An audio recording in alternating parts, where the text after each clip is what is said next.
Russell Brand, who are you to edit a political magazine? Well, I just suppose like a person who's being politely asked by an attractive woman. I don't know what the typical criteria is. I don't know many people that edit political magazines. Boris, he used to do one, didn't he? So I'm a person with crazy hair, quite a good sense of humour, don't know much about politics, I'm ideal. But is it true you don't even vote? Yeah, no, I don't vote. Well, how do you have any authority to talk about politics then? Well, I don't get my authority from this pre-existing paradigm, which is quite narrow and only serves a few people. I look elsewhere for alternatives that might be of service to humanity. Alternate means alternate political systems.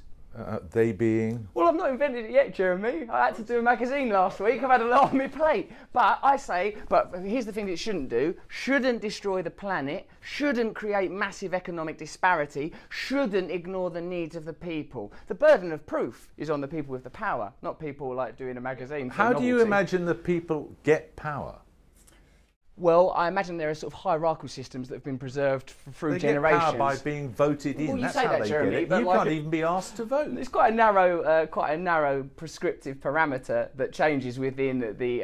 In a democracy, that's how it works. Well, I don't think it's working very well, Jeremy. Given that the planet is being destroyed, given that there is economic disparity of a huge degree, what are you saying? There's no alternative. There's no alternative. No, I'm not just this saying system. that. I'm saying if you can't be asked to vote, why should we be asked to listen to your political point of view? You don't have to listen to my political point of view, but it's not that I'm not voting out of apathy. I'm not voting out of absolute indifference and weariness and exhaustion from the lies, treachery, deceit of the political class that has been going on for generations now, and which has now reached fever pitch where we have a disenfranchised, disillusioned, despondent underclass that are not being represented by that political system. So voting for it is tacit complicity with that system, and that's not something I'm offering up. Well, why don't you change it then? I'm trying to.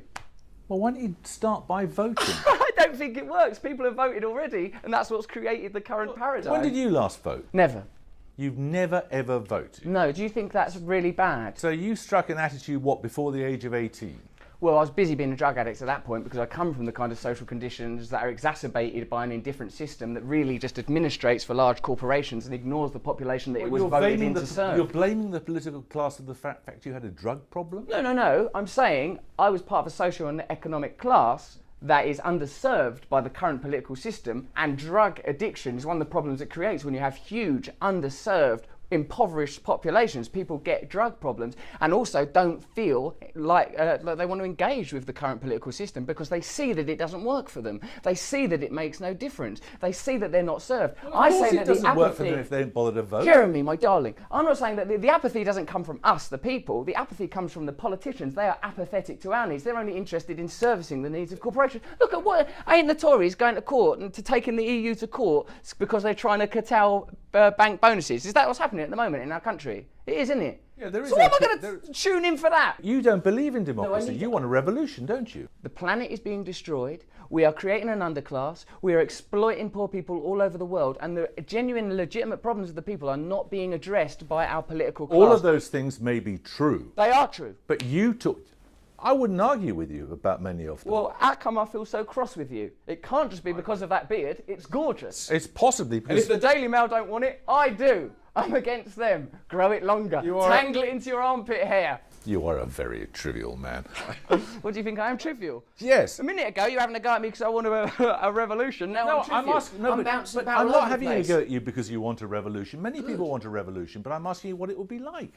Well, I think what it won't be like is a huge disparity between rich and poor, where 300 Americans have the same amount of wealth as the 85 million poorest Americans, where there is an exploited and underserved underclass that are being continually ignored, where welfare is slashed while Cameron and Osborne go to court to defend the rights of bankers to continue receiving their bonuses. That's all I'm saying. What's the scheme? That's all I'm asking. What's the scheme? You talk vaguely about revolution. What is it? I think a socialist egalitarian system based on the massive redistribution of wealth, heavy taxation of corporations and massive responsibility for energy companies and any company that's exploiting the environment. I think they should be, I think the very concept of profit should be hugely reduced. Okay. David Cameron says profit isn't a dirty word. I say profit is a filthy word because wherever there is profit, there is also deficit. And this system currently doesn't address these ideas. And so why would anyone vote for it? Why would anyone be interested in it? Who would levy these taxes?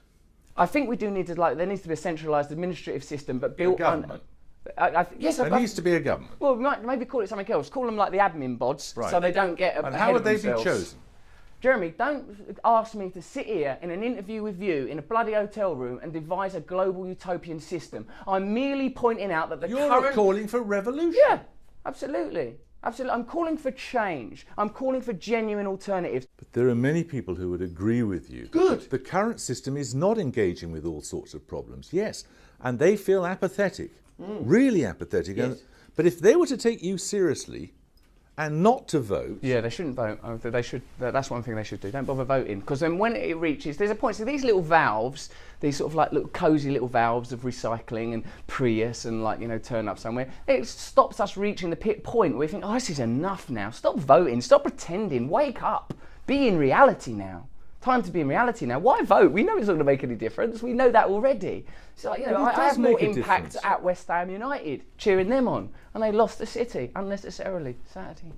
Okay, well, now you're being facetious. Well, facetiousness has as much value as seriousness. I think you're making the mistake of mistaking seriousness. You're not going to solve world problems by facetiousness. We're not going to solve them with the current system. At least facetiousness is funny. Sometimes. Yeah, sometimes, Jeremy. So listen, so let's approach this optimistically. You've spent your whole career berating and haranguing politicians, and then when, like me, a comedian goes, yeah, they're all worthless, what's the point in engaging with any of them? You sort of have a go at me because I'm not poor anymore. Well, no, I'm not having a go at you about that. I'm just asking you why we should take you seriously when you're so unspecific. You don't have to take... Well, firstly, I don't mind if you take me seriously. I'm here just to draw attention to a few ideas. I just want to have a little bit of a laugh. I'm saying there are people with alternative ideas that are far better qualified than I am, and far better qualified, more importantly, than the people that are currently doing that job, because they're not attempting to solve these problems. They're not. They're attempting to placate the population. The measures that are currently being taken around climate change are indifferent, will not solve the problem. You don't think it's possible as human beings they're simply overwhelmed by the scale of the problem? Not really. Well, possibly. It might be that. I mean, but that's sort of just semantics, really. Whether they're overwhelmed by it or tacitly maintaining it because of habitual... I mean, like, mate, this is what I noticed when I was in that Houses of Parliament. It's decorated exactly the same as Eton. It's decorated exactly the same as Oxford. So a certain type of people goes in there and thinks, oh, this makes me nervous. And another type of people go in there and go, this is how it should be. And I think that's got to change now. We can no longer have erroneous, duplicitous systems held in place unless it's for the only systems that serve the planet and serve the population of the planet can be allowed to survive. Not ones that serve elites, be they political or corporate elites. And this is what's currently happening. You don't really believe that. I completely believe it. Don't look at me all weary, like you're at a fireside with a pipe and your beard. I mean, Ed Miliband wasn't an elite. Well, he went to the same primary school as Boris, though, didn't he? He did, but he then went to a comprehensive school in North London. Well, that's very good. That's all well and good. But what I'm saying is that within the existing paradigm, the change is not dramatic enough, not radical enough. So you can well understand public disturbances and public dissatisfaction when there are not genuine changes and genuine alternatives being offered. I say when there is a genuine alternative, a genuine option, then vote for that. But until then, don't bother. Why pretend? Why be complicit in this ridiculous illusion?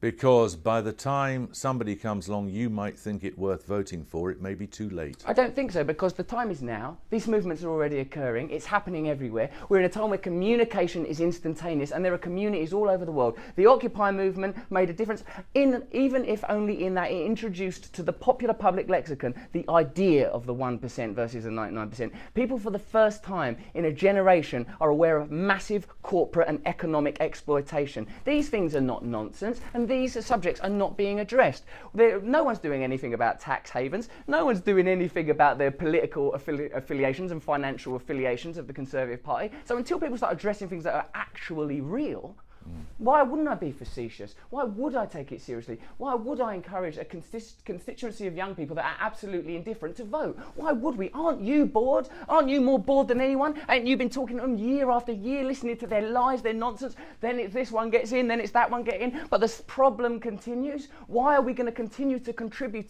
to this facade? I'm surprised you can be facetious when you're that angry about it. Yeah, I am angry. I am angry. Because for me it's real. Because for me, it's not just some peripheral thing that I turn up once in a while to a church fete for. For me, this is what I come from. This is what I care about. Do you see any hope? Remember that? Yeah, totally. There's going to be a revolution. It's totally going to happen. I think not only I ain't got a flicker of doubt. This is the end. This is time to wake up. I remember I see you in that program where you look at your ancestors and you saw that when your grandmother had to brass herself or got fucked over by the aristocrats who ran her gaff, you cried because you knew that it was unfair and unjust. And that was, what was that, a century ago? That's happening to people now. I just come from a woman who's being treated like that. I've just been talking to a woman today who's being treated like that. So if we can engage that feeling, instead of some moment of lachrymose sentimentality trotted out on the TV for people to pore over emotional porn, if we can engage that feeling and change things, why wouldn't we? Why is that naive? Why is that not my right because I'm an actor? I mean, I've taken the right. I don't need the right from you. I don't need the right from anybody. I'm taking it.